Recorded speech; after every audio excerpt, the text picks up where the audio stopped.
Broadcasting from the Cannon Motor Studio on Central Avenue in downtown Laurel, Mississippi.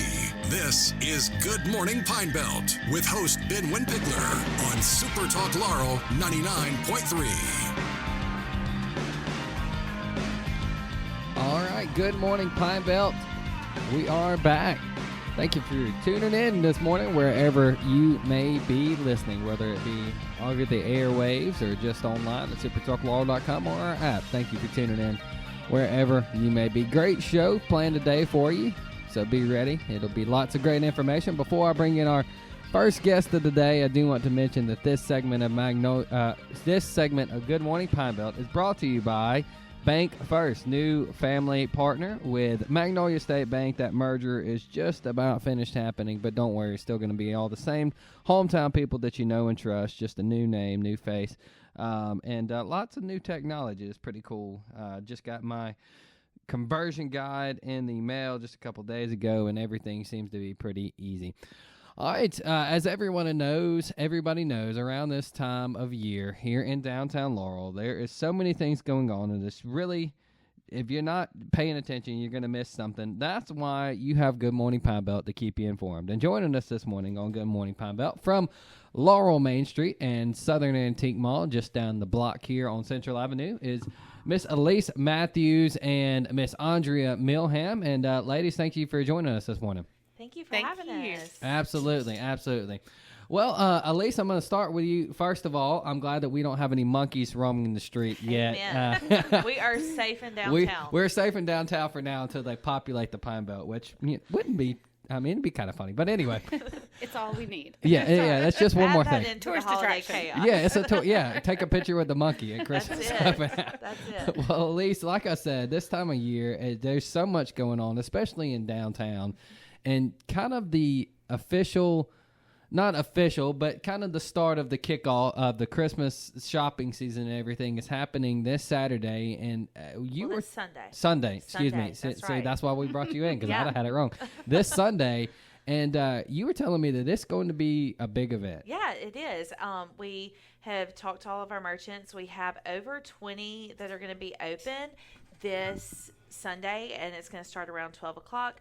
Some people might have various hours, but most people I'm seeing are going to be 12 to 5 on Sunday. Okay. So it's a great opportunity to get downtown, support these local businesses. So many people work during the week. So we totally get that. Sometimes it's hard to get downtown and shop in the typical like 10 to 5 window that most people are open. So why not jumpstart that, get your holiday decor, go ahead and get some Christmas shopping done, and get downtown on Sunday. Absolutely. And I know that all the stores, I've walked around and seen that everybody's starting to kind of get decorated and everything for Christmas. And Andrea, I want to bring you in. I know you're over there at Southern Antique Mall. And how long is this kind of Christmas open house? How long has everything been going on now? I was thinking about that this morning. I know that I have done open house at Southern Antiques for at least 16 years. Oh, wow. So I know it predates me. So probably about 20 years we've been doing Christmas open house on the first Sunday in November at Southern Antiques for about 20 years. Wow, that's awesome. So as a downtown merchant, and I know you're very active in everything that's going on here, how important is having these type of events where, like Alise said, not everybody can get down here during normal business hours? How important it is for businesses to participate in these kind of events?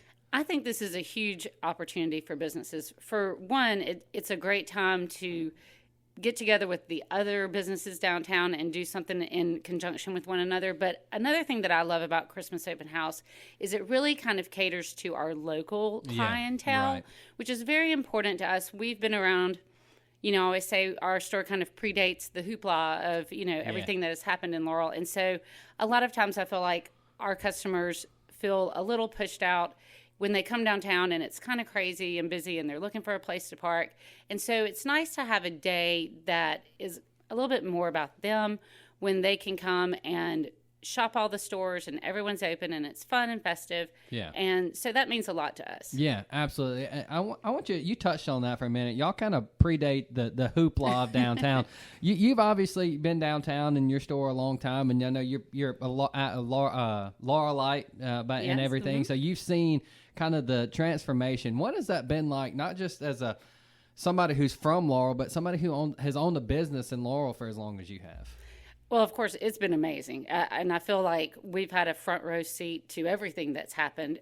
When I first came to Southern Antiques, I would always say, if you saw a car downtown, it was probably coming to our store. There wasn't a lot of... There or the loft. Yes, yeah. If you weren't eating, it was definitely, either here, Office Products was around at that time, but it was very limited. And a lot of times, when I would get here, I'd be the only car in downtown Laurel or the only person walking home or whatever. And now it's so fun when I get off of work and to come out of the store and just to see people just mulling around downtown, and there's always something going on, and it just makes you feel so connected to the city and to the other stores and businesses that are down here. Absolutely. Alise, you're obviously, and we've talked about this, we're all from Laurel here, but what is so special about Christmas and fall, especially Christmas time in downtown Laurel? I don't know. I think it just makes everybody happy. I feel like everyone's just happier during the holidays. Yeah. It's my favorite time of the year. It's also my birthday, and so I'm just like, I love your wedding. And you're getting married. Like, so many great things happening over the next 2 months. But I do think that it is more locally focused. I think that, we have all of these events throughout the years that are catering to our locals, but also it gives, our tourists something to do. But Christmas is really all about the people that live here who love our Christmas parade and love Pancake Day and love Christmas open house. Like, this is the season where I really feel like you see our community coming together, coming downtown, supporting these local businesses who were here before, who are going to be here after. Yeah, right. And that's the thing is, like, we need our locals. Like, we love our local people more than the tourists. I think we can all say that. Well, this is a local show. And so it's great to see that during this season, like, that's who you see coming downtown. I feel like, and it really does bring in. We have the Christmas tree lighting that'll be coming up too, and that's going to be a wonderful event with the cookie stroll.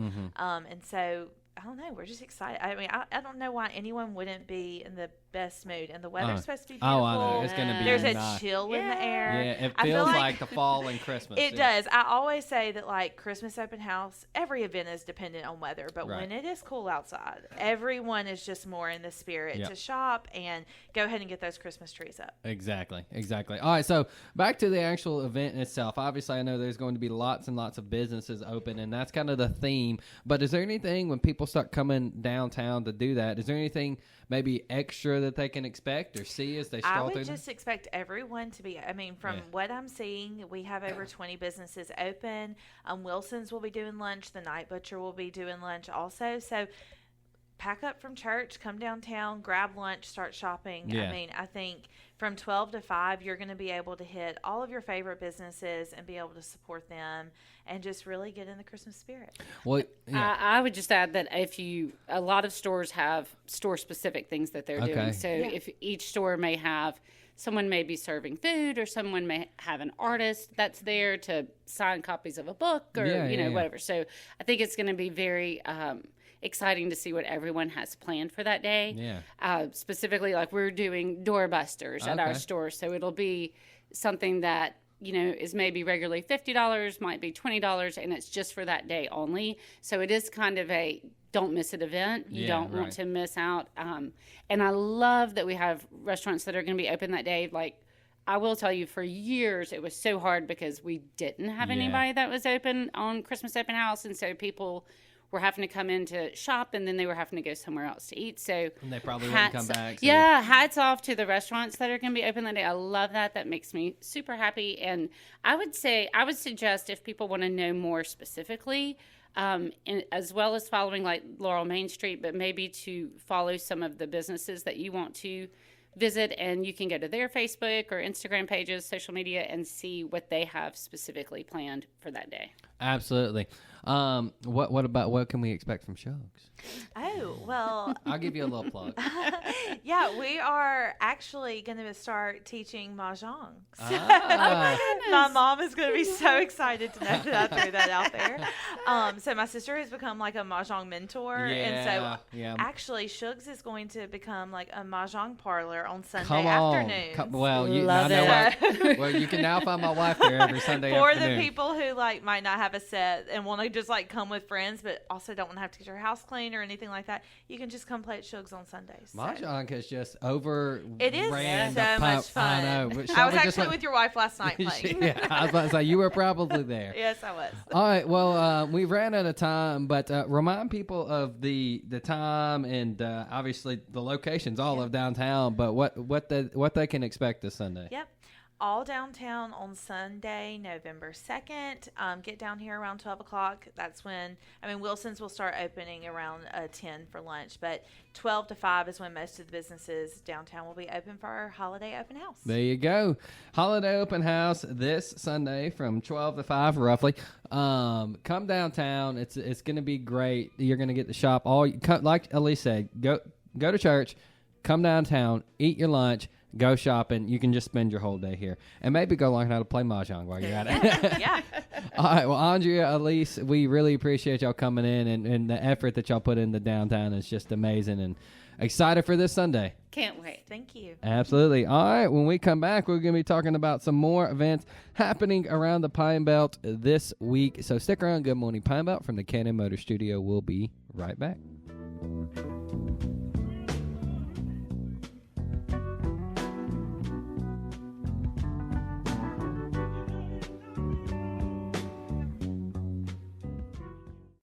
This is Good Morning Pine Belt on SuperTalk Laurel 99.3. Good morning, Pine Belt. We are back live here from the Cannon Motor Studio in beautiful, historic downtown Laurel, Mississippi.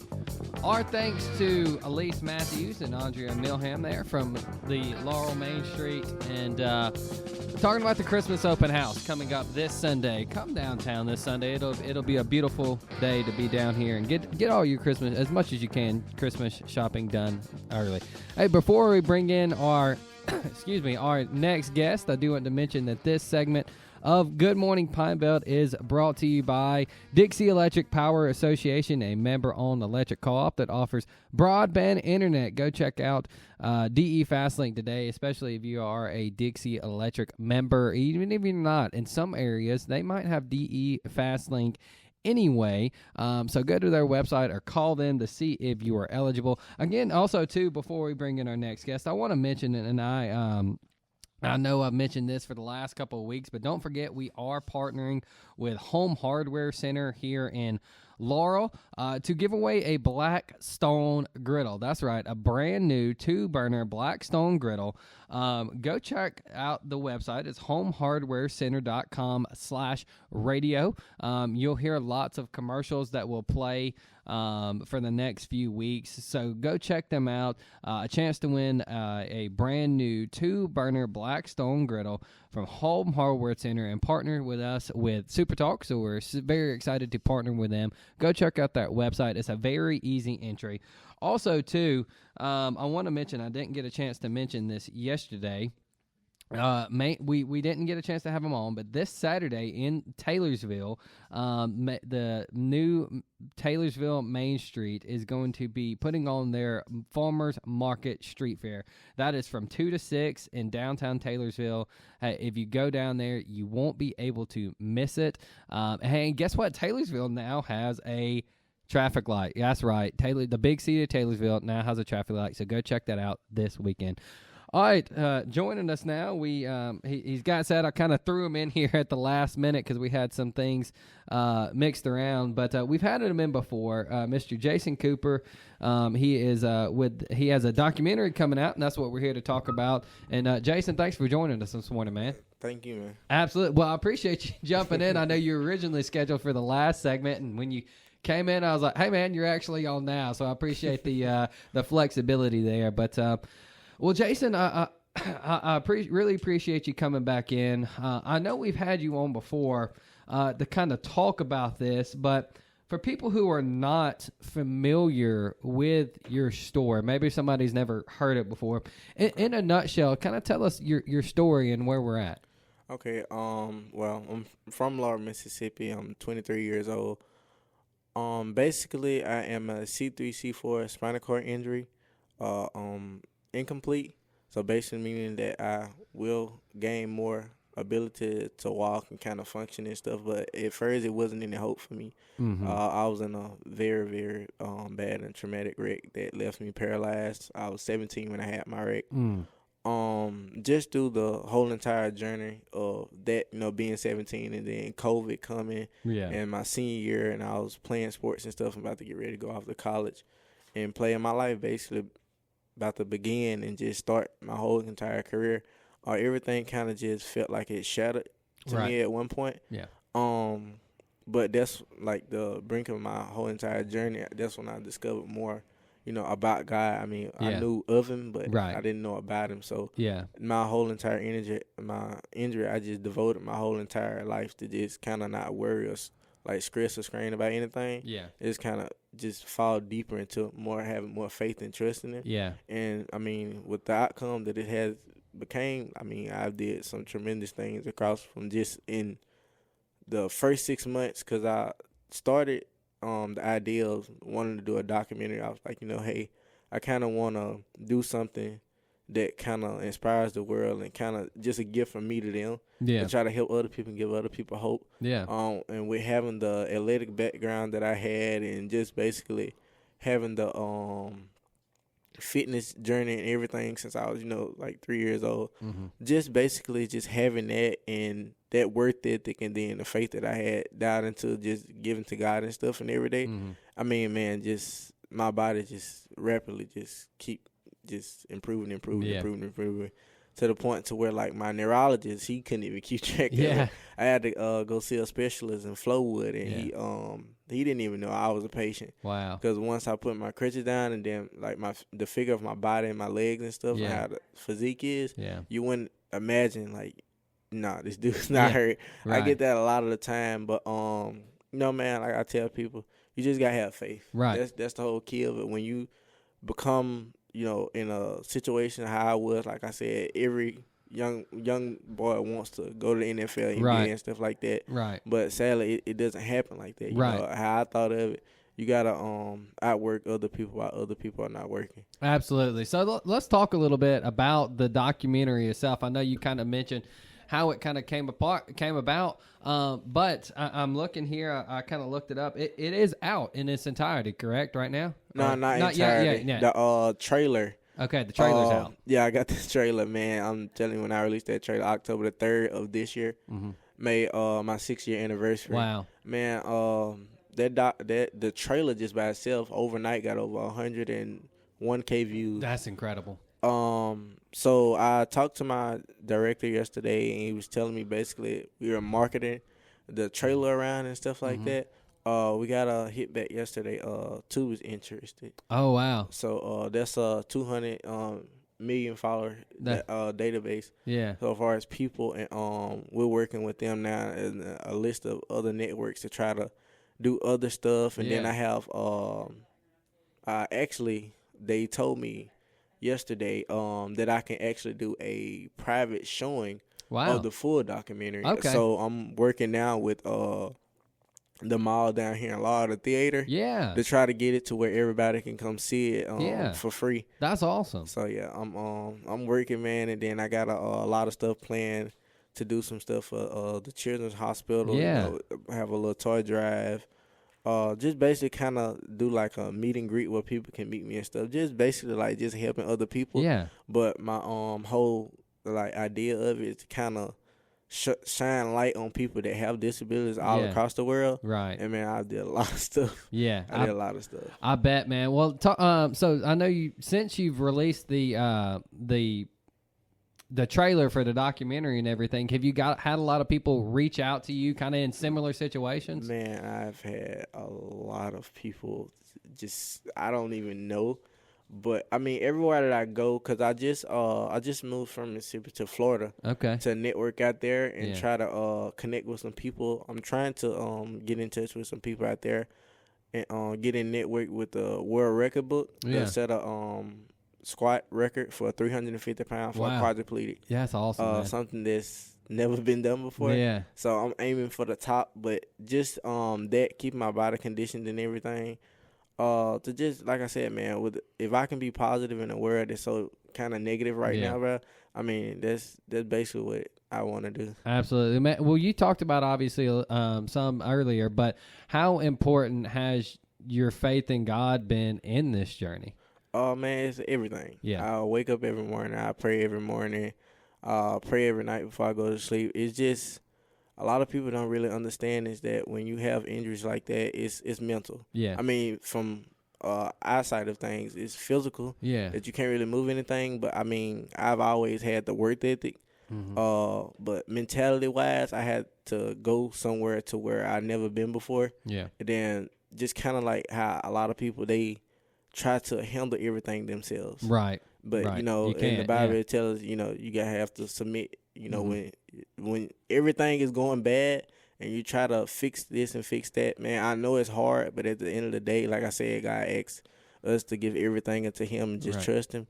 I mean, just even the trust in my belief system in that, man, like I said, I don't know exactly, if I'm being real with you. Yeah. This whole entire journey, everything I've said, I stand behind. Yeah. Like my documentary and stuff like that, that was just an idea. Yeah. That took literally 2 minutes. Yeah. And I just started working hard and just started dialing to content, doing more Facebook, Instagram, YouTube and stuff, videos, and then people reaching out to me. Yeah. They having these different news segments, and then my director is from Miami, my film crew. Okay. From Miami. So they seen my videos, they reached out to me. It was like, hey, we can do some work, and you just kind of connect the dots. And so I believe in the law of attraction. Yeah. To the point to where I believe in energy and time as well. Yeah. So wherever I put my energy and my work ethic toward, that's why I believe where it goes. And like I said, I work hard every day.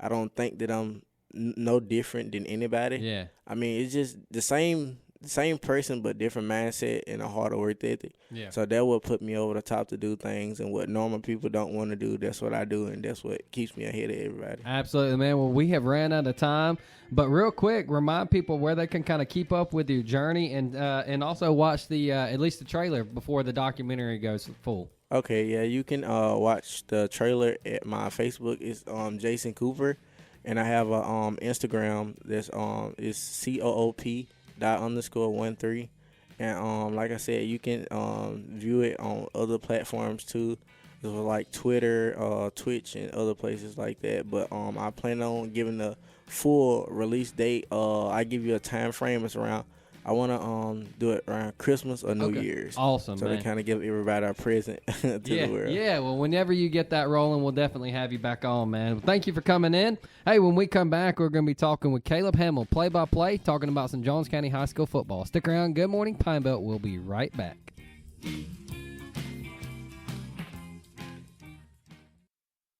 Good Morning Pine Belt. SuperTalk Laurel 99.3.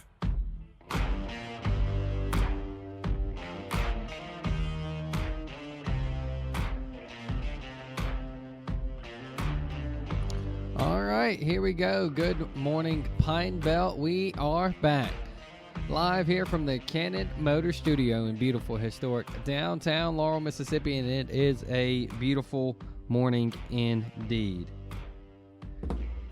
Our thanks to Mr. Jason Cooper there. Incredible story. Just a very incredible young man who has gone through quite a bit.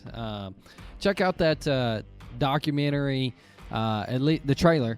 I saw it on YouTube. Like you said, it's on his social media channels. Go check him out today. And as we get closer to the full release date, we will have him back on to talk more about that and what that will look like. Before we bring in Caleb Hamill, I do want to mention that this segment of Good Morning Pine Belt is brought to you by Community Bank, local bankers, local decisions, and plenty of convenient locations. Go check out Community Bank today. Also, too, real quick, I know I mentioned it yesterday. Don't forget that this Saturday morning, on November 1st, the Walk to End Alzheimer's here in Jones County is happening. It's right by the Laurel Jones County Library at the War Memorial Park. Registration begins at 8 o'clock, and then the actual walk begins at 9 a.m. Go check that out right beside the Laurel Jones County Library at the War Memorial. That is the Walk to End Alzheimer's.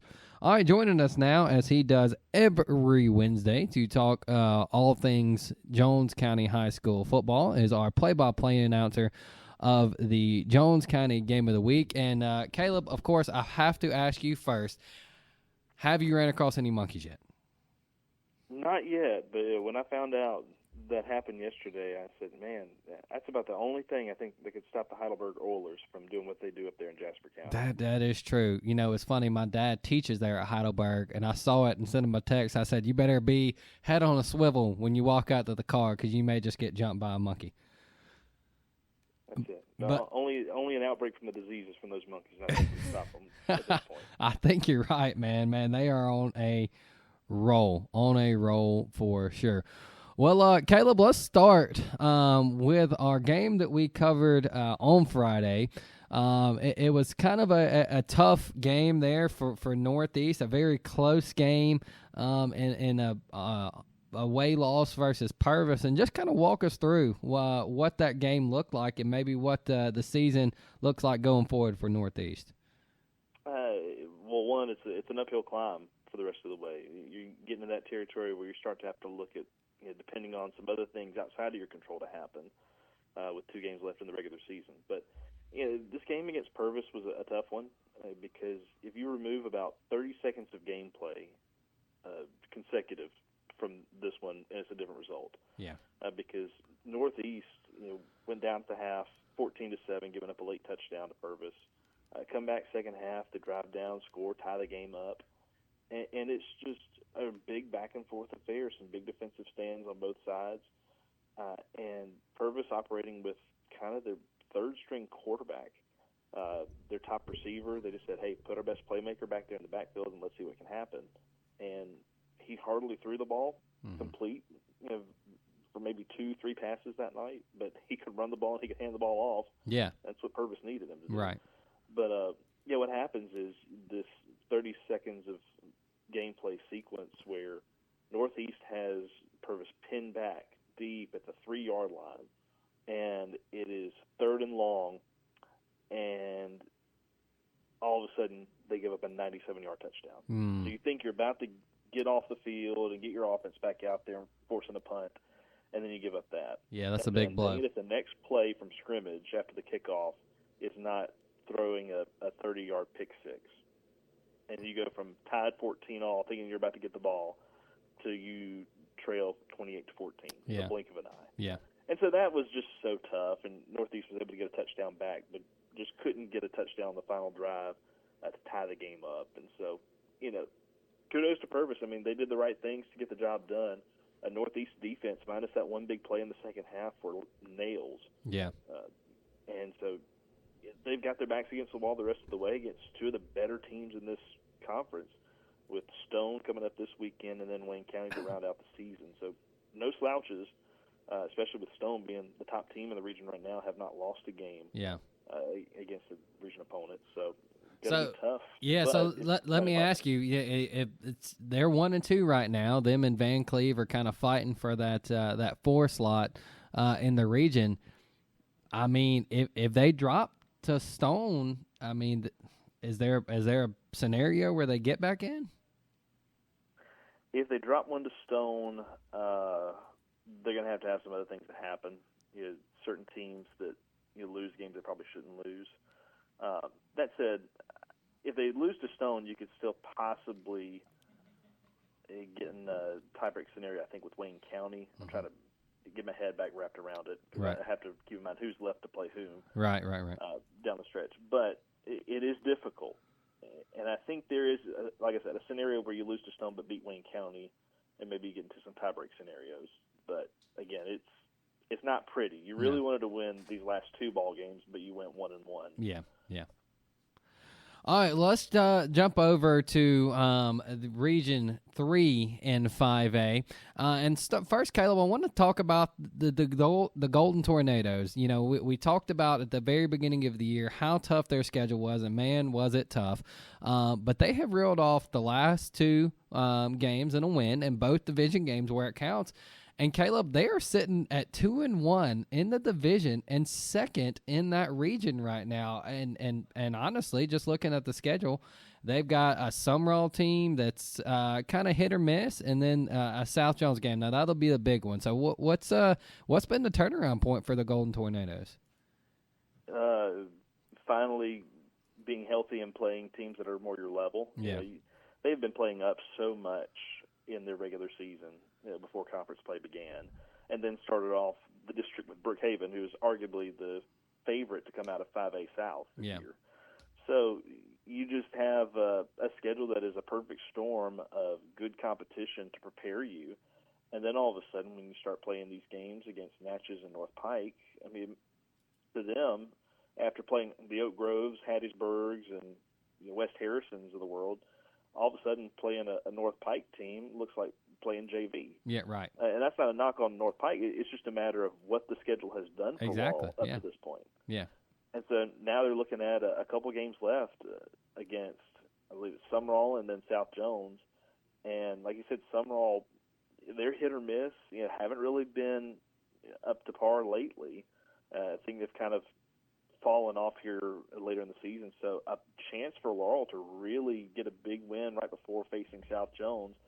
And the thing of it is, I know South is kind of down right now, but if they get the win over Natchez this week, that battle with Laurel for the last game of the regular season could be for the number 2 spot. Oh, yeah. In that district. Yeah. At a home playoff game. Yeah, that'd be big. That would be really, really big and a fun game to watch.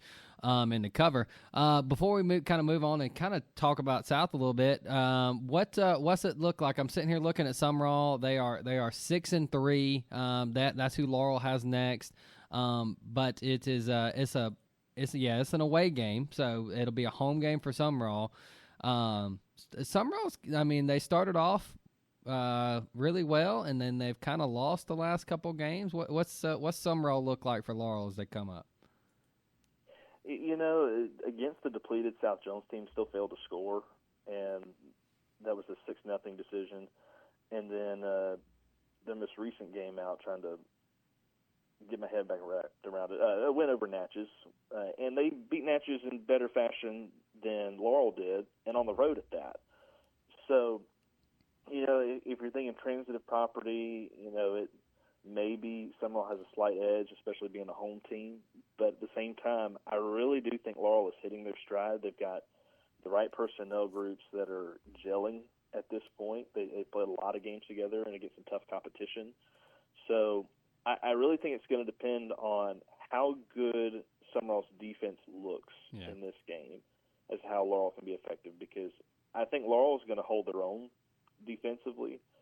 This could be one of those good run-of-the-mill 21-17 type of ball games. Right. But, hey, Sumrall has some good comeback ability, and they've won some close games this year, including a walk-off field goal win over Purvis earlier. Yeah. All right, so we definitely got to get to our game of the week. But real quick, South Jones has struggled the last few games. I know they had one of the Jackson kids back, and they lost a tough game to Brookhaven. I mean, I know they're going to have to fight to even stay in the playoffs at this point. Yeah, on paper it looks rough. And in that Brookhaven game, they started off down 19-0, but battled right back into it. And then Brookhaven, I think, just kind of made South Jones tired there at the end, got some good breaks and some big quick scores to just kind of put it out of reach. But yeah, South Jones held their own. They're fighting. And I really do think they're going to be too good of a matchup against Natchez. Again, not to kind of jinx them like we did with North Pike, but with the right guys back healthy and available. Exactly. Yeah, I really do think they should win that one. And at that point, you're looking at kind of a 3-horse race in the 2, 3, and 4 slots. Yeah. Sumrall, Laurel, and South Jones going forward. There you go. So then you're just playing for seeding. So Yeah. it's not time to hit the panic button yet. Not if you South Jones, but if you lose, then you do. Yeah. All right, so let's jump to a team who is pretty much secured their playoff spot, but it is our game of the week, and probably going to be one of the guest games we covered all year. West Jones and Hattiesburg this Friday. What can we look forward to? Because, man, this is not just a big matchup, but a big name as far as talent-wise goes. I'll say it like I did on my podcast earlier this week with the state championships guys. D.I. Patrick Stadium is a spooky enough place to play, and then you add it's a game on Halloween night, and that just makes it 10 times worse. Yeah, no kidding. This is a game that is pretty much the de facto championship game for this district. Yeah. Kind of like it was last year, except it's not the last game of the year. But when you look at it, West Jones has, I believe it's, which one, Forest Hill or Jim Hill next? Yeah. Whatever it is, it Jim should Hill, be a pretty easy win for them. Hattiesburg has a tougher test with Terry, but still, regardless of that, the only way Hattiesburg does not become the district champion if they beat West Jones is if they lose to Terry and then also lose the point tiebreaker thing later down the road. So we'll just eliminate that from possibility as we talk about it right here, because this is for the district. For all intents and purposes, especially if West wins. So these teams are very close, as far as what they look like. Two teams with quarterback and a really talented wide receiver. For Hattiesburg, it's Gavin Ducksworth and the receiver Tristan Keys, who's a big-time national, well-known name. And then Chandler Watson for West Jones, who has just put the pedal to the metal this year. And you add the fact that you have Caleb Holmes in the backfield with Tootie Lindsay for West Jones. This is a good offense so far this year. Defensively, they have slowly but surely kind of gotten back healthy, have kind of reconfigured themselves to a point where they're working well together. Hattiesburg, though, they have hit their stride later here in the season compared to what we saw. There you go. Well, Caleb, we ran out of time, but we'll talk to you next week. Sounds good, Ben. See you around. You're tuned in to Good Morning Pine Belt on SuperTalk Laurel 99.3. All right, here we go. Good morning, Pine Belt. We are back. Final segment here for the week on SuperTalk Laurel. Thank you for tuning in wherever you may be listening. Don't forget that you can always go back and listen to our program on YouTube, SuperTalk Laurel YouTube page. You'll find it there typically about an hour or so after the show. Michael will have it up for us there, and you can listen to all the great interviews that we've had today and for the last few months. You can go back and listen to that. Before we bring in our final guest of the day, I do want to mention that this segment of Good Morning Pine Belt is brought to you by McLaurin Carpets out there in Soso. From carpet to custom towel shower and every type of flooring in between, you can go see McLaurin Carpets today. For quality that will long be remembered after pricing is forgotten, they're right there off of Highway 28 in Soso or at McLaurinCarpets.com. And I know I say it all the time, but if you go to that website and you're a business owner and you're just like, man, I'll tell you what, this is probably the most beautiful website I've ever seen. Call me. And guess what? I can build you one that looks just as good. All right, joining us now from the Praise Tabernacle, say it slow, Ben, Praise Tabernacle Holiness Church out there in the big city of Ovett is Mr. Mr. Matt Hamby. And Matt, thank you for joining us this morning, man. Yes, sir. Thank y'all for having me. Absolutely. Well, Matt, let's jump right in. I came across this flyer not too long ago and said, man, this is an awesome event. But we were talking a little bit off air before we kind of get into the actual event itself. I'll tell you what, I have seen in the last couple of months, Ovett's not a very big community, but it seems like just recently there has been a big push to really do more community type things in Ovett. Yes, sir. Yes, sir. We have been, our church has been in Ovett for 20 years. Just celebrated our 20th pastoral anniversary. Okay. And we're in the process. We just purchased a piece of property and going to be building some new facilities. And so one of those is a outreach center. Yeah. And it's that's what this event is actually supporting. Yeah, absolutely. Well, let's talk about the event. This is looks like the fourth time that y'all have had this, and Matt, I can imagine that as you do these things over time, obviously you learn more, you see more, but maybe for somebody who's not been to it or somebody who has been to it, what's maybe something different that they can expect this year as they come to your car show? So our car show has live music. So we will have a group called the Right Road Quartet this year. Okay. That's something most car shows do not have live music. Mm-hmm. We have a guy that comes in and caters barbecue. He cooks everything on site. Great atmosphere. There'll be several vendors there. We've got a lot going on. There's a lot goes into building one of these things. Absolutely. And I'm looking here, and it looks like y'all have categories from everything from cars from the beginning of the 20th century there in 1900 all the way up to 2025, and motorcycles. I mean, it literally pretty much anything you can think of you can bring into this show, right? That is correct. We also have a category for Jeeps as well. Okay. And so anything from 1900, 2026 automobiles are out now. And so we actually have a category that covers all the way up to the present automobile. Okay. And so we cover everything from A to Z, try to. Absolutely. So one thing that I see on here that's pretty cool is y'all do a Kids' Choice Award. Tell us about that. So we take our Sunday school kids, anybody that's in Sunday school, and we group them up and have them agree on one vehicle that they think is their favorite out of everything. It can be a motorcycle, it can be a Jeep, it can be anything in our categories. If it's sitting on our lot, they get to choose that vehicle. Right. And once they do, we let them, if they want to, we let them pick someone that can present that trophy. If not, our pastor will present that trophy. Yeah, that's awesome. All right, so for somebody who's listening who's like, hey, I have a really cool car that I want to enter, there's no pre-registration that I see, but does registration start at 9 that morning? Is that what I see? Yes, sir. Registration starts at 9. We'll hand out trophies at 2 o'clock. Registration is pretty quick. I have a few people, once you walk in the building, they're sitting waiting to get your registration done.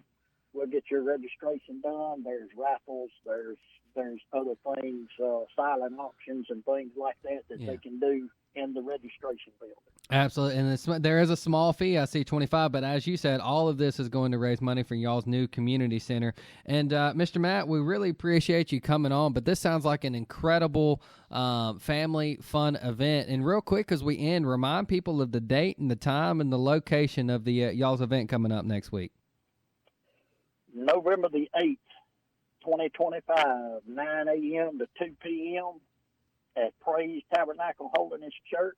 Address is 512 Oil Well Road, Ovett, Mississippi. Would love to have everybody out to join us. Absolutely. Well, look, family events like this are what we love here on Good Morning Pine Belt. So, Mr. Matt, we really appreciate you taking time this morning to tell us about it. Yes, sir. Thank you for having me. Absolutely.